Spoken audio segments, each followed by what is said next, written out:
Is Mensur Suljovic, who's the seeded player as things stand. First leg, Dimitri to throw first. Game on!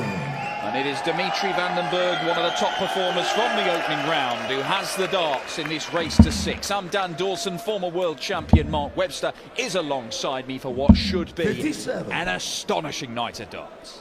And a great lineup tonight and a great way to start. Mensur Suljovic, 3 times a winner on the European Tour, against a player who's won a major but had to get past the last 16 on the European Tour, which is a surprising stat. Dimitri van den Bergh hoping to change that here, but this epitomises the depth in the sport at the minute. We threw up a game with Damon Heta and Daryl Gurney earlier. Mensur Suljovic, Dimitri van den Bergh, you're associated with being seeded players, but Dimitri van den Bergh had to come through the qualifiers, and it's a tough assignment for him. And awaiting the winner is Dimitri van den Bergh's practice partner, Brian Roman, who was impressive. He opened up today's action beating Jose de Souza, so busy night ahead here and starting off with what should be a close encounter. Yeah, we are. I think we're pretty much sold out for tonight. We're about 2,000, maybe 2,200 was the figure I heard, but it's always difficult to gauge exact numbers. Whatever, it's going to be lively. They'll have plenty to cheer. With Gerwin Price, Peter Wright, Johnny Clayton, Michael van Gerwen. Let's not forget Nico Kers. He's coming up in the next match. It's a real winnable game as well. Dirk van Dijvenbode's form very indifferent. And we saw the other German, young Nico Springer, this afternoon get by Brendan Dolan. Good performance from Nico, and he's in dreamland. He's in the last 16. He's back tomorrow. To be fair, you did call that, didn't you? You said that Nico Springer had fancied his chances against Brendan Dolan. It was a fragile Brendan Dolan, wasn't it? He hasn't won a game since the Players' Championship finals. That's a long time, Dan. I know there's not been lots of games, but there's been enough tournaments to pick up the odd win. And Brendan's form very indifferent, and yeah, it told. And Nico deserved the win. And hang about. Hang about, Dimitri van den Bergh. 167 checkout. It is a barnstorming start to the evening session here in Riesa. Incredible stuff from Dimitri van den Bergh. What a way to start. That got the crowd off their feet. And then there was a leg where Suljovic was threatening to break a throw. 25. Hit the maximum in that leg, Suljovic, but didn't get a go. Dimitri takes out the 167. Great start to the evening's action. Well, they've had some 96 high-profile meetings, these two, but they're not regular opponents. I remember Dimitri, it's one of his breakthroughs, actually. He reached a World Series final. It was a world record broken that day. It was at Schalke's ground, the football ground in Gelsenkirchen, the biggest crowd ever for a live darts event, 20,000 people. For the German Darts Masters World Series event. You're going back 4 years for that. Dimitri van den Bergh found his way through to the final. And ended up being beaten by Mensur. Beat Michael van Gerwen, though, didn't he? And that was sort of the emergence of Dimitri van den Bergh. We knew he could win on the big stage, but getting to that final, I mean, he was railroaded in the end in the final by Mensur, but he has beaten Mensur in high-profile games. Like I said, he beat him in the World Championships once, 4 sets to 0. Beat him in the UK Open. But then that match you talked about as well, and Grand Slam, they have had some high-profile meetings. But Dan, we were there when Suljovic is breaking the Championship League of Darts, and it was a fantastic attitude from Mensur that weekend. I think even you interviewed him, didn't even know he got through his group. Yeah, he didn't know so he got through his group. Completely just engrossed in just enjoying the darts, and insisted he could never win it, even when he was getting closer and closer to winning it, and then won it, and still wasn't sure he could win it. That's Mensur. He made a good fist of defending it as well. I think he lost in the semis the year after, but solid performing Mensur Suljovic, and awkward opponent. 59. You're never going to have it all your own way against him. You require 135. He's still under pressure now. 9-6, surely you go treble 19. With Mensur, it's just sort of reflex. You go treble 19, loves that double 14. Dimitri. He's pinned to 167. This 86 should seem a doddle. And it is a doddle. That's a 2-leg lead, and that's an impressive start to the match with Dimitri van den Bergh. Third leg, Dimitri to throw Very nicely first. done, Dimitri van den Bergh with a 14-dart break. You can see there, 2 out of 2 in this match, but incredibly, 8 out of 11 on the doubles in that game. That is world-class finishing. If he finishes like that all the way through this weekend, Dimitri van den Bergh's got a very, very good chance of picking up his first Euro Tour title. 44. Well, he keeps finishing like that. He should get past the last 16 for the first time. That is for sure. And he's focused when he's on it. There's not many better than Dimitri van den Bergh. Such a nice action. Disappointed with that return, though, after the first start. We talked about that yesterday, Dan, weren't we? They're almost disappointing tons, them, aren't they? And yeah, you got good tons and bad tons, if you like. I mean, after that first start, Mensur Suljovic would have expected to get that sort of return, getting another one in there at least.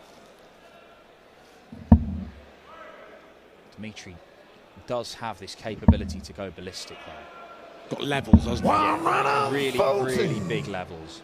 You know, the high 100-teen averages, they are not beyond this young man. We saw some of the stuff he produced for the World Match Play. Not just when he won it, he played well. I think he actually played some even better stuff the following year in the defence. He was just beaten by Peter Wright, who was unstoppable. Yeah, it was ridiculous, wasn't he? I think there was that match against Van Gerwen when he averaged 110 over 27 legs. 65. So Dimitri made a great defence of his title and just fell short, but fell short to an absolute masterclass from Peter Wright. And we get to see Peter Wright in the penultimate match of the night. It's Luke Woodhouse. 60. Dimitri, you require 96. The winner of that is Nico Springer. What an opportunity that would be for the young German, the world champion in front of a home crowd.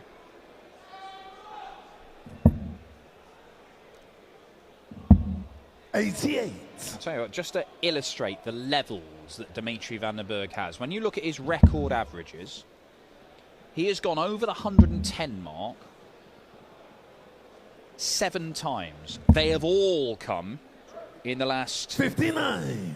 2.5 Dimitri, you years. require 8. He's found an extra gear. He's got to another stage of his career where he is one of the big beasts in the world of darts. Exactly. I seem to remember a game in the Premier League as well. He averaged 103 and change down with a 27% ratio on his doubles. So that goes to show he gets those doubles right. He gets in silly figures, doesn't he? I mean, if that is a little glitch with Dimitri. He does miss the odd double here and there, but who doesn't? Yeah, who doesn't? He ain't missing many here. But yeah, it is. It's these big scorers. All you can pick is their double percentages. And 117. Dimitri's pumped up here. Well, 3-0 right now for Dimitri van den Bergh. Oh, 20. No, you don't need that. That was unbelievable. That's 120 points on the floor. And Suljovic is in big danger now. I mean, there's never a good time for that to happen. But happening on your throw 100. against a guy averaging over a ton. Oh, dear. Oh. What are we blaming there then, Webby? Are we blaming the boards? Can't blame the boards. No, we can't do that anymore. Gravity. It always wins. 100. Let's just blame Mensur and just hope he doesn't watch this commentary back and come and find me. But no, that is just ridiculously unlucky, isn't it? He didn't being bounced out, he's clattered into his other dart, hasn't he? But yeah, difficult to explain, but we won't even try. That seems to be the easiest way. I think instead of it's just part and parcel of the game, isn't it? Bounce It's going to happen. They happen, don't they? They happen to some players more than others. Particularly good players who put their darts close to each other. Hence why I've had many bounces in the back end of my career. Suljovic has done well to recover and put himself in a position to win this leg. Some players would be a bit sulky and just give up the leg, not Mensur. 41.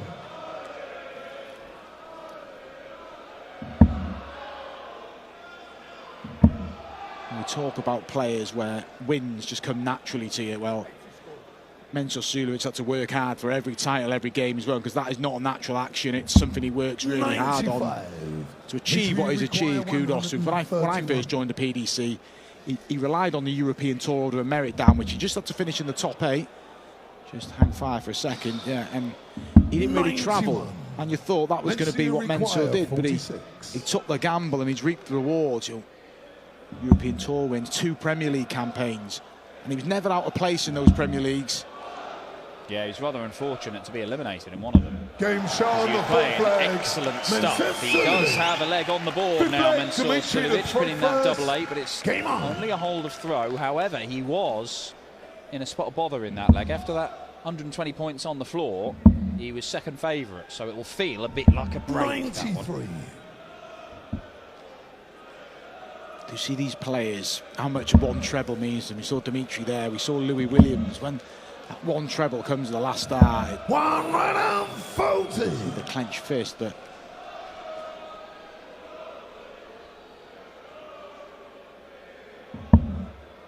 Perfect, he follows that surely.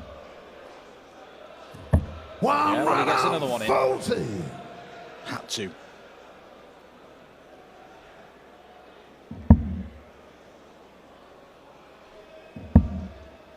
Dimitri, I think he's spending a lot more time back home in Belgium. He was basing himself when there was a lot of travel restrictions and you having to do testing and quarantining and stuff. He's spending a lot more time in the UK. Got the house he shares with David Hetta. But now he's become a dad as well. I think he's spending a bit more time back in Belgium with the family.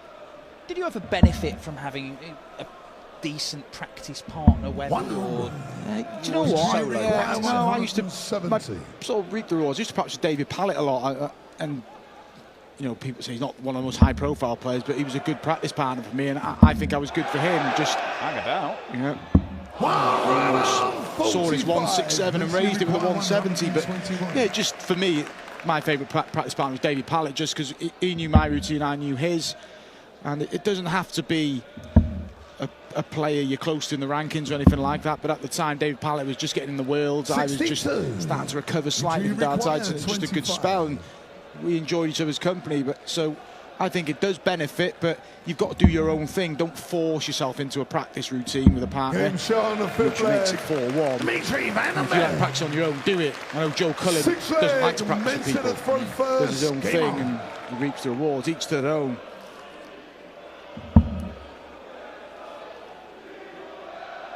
David Pallett was quite funny as well. He is a funny boy, Dave Pallett. Forget all the Euro Tour 9 darters. Who can forget when he laid up that 170 after egging on the crowd, then lost a leg? Good on you, Dave. I remember your reaction, Dan. I've seen that back. It was I mean, Dave Pallett had long before established legendary status in my eyes, when I think he was taking on Adrian Lewis when Adrian was at the peak of his powers at the World Championship. Taking out a big finish, giving it the old finger guns up on stage. It just seemed to annoy Adrian. Didn't win a leg after that as Jackpot powered past him. Yeah, David Pallett's debut in the Worlds. Side on angle, Dimitri. There's not a lot of movement. There's not a lot that can go wrong with the Dimitri van den Bergh throw. Do you think that Dimitri did benefit, become a better player from that time spent 96. with the now world champion Peter Wright? Or do you think that's just a convenient story that we tell ourselves it's coincided with Dimitri going on and becoming a major champion and one of the world's best?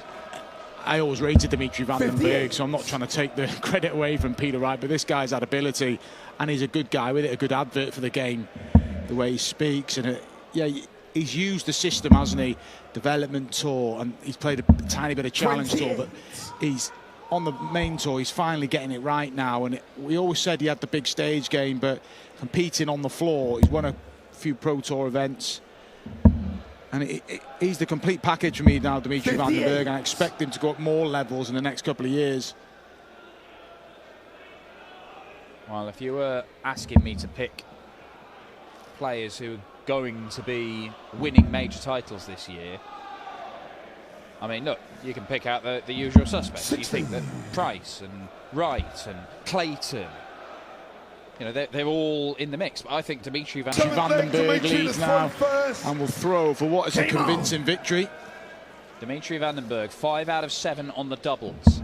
He is 11 out of 16 for the weekend. He is almost 70% on the doubles over 2 games here. He is averaging a ton for the tournament. It's championship winning form, Dan, isn't it? And he hasn't even hit top gear yet.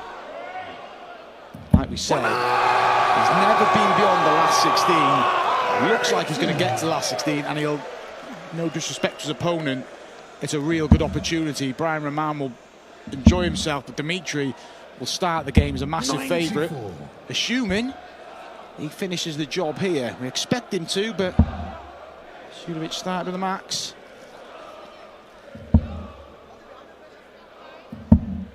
60. Oh, Mensur reacting in the manner of a man who knows the game is up. It isn't up just yet, but it might not be very long, Mensur. Under 1 gets him down to 167. Clever use of the board to make sure that he leaves an out shot, and it's one, lest we forget, that he took out to start the match. 100.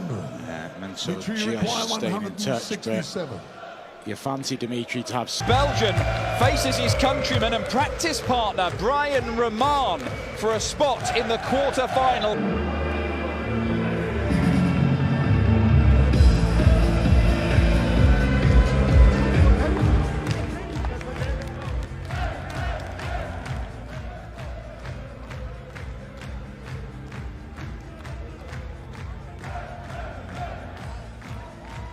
Dimitri van Bergh zieht ins Achtelfinale ein.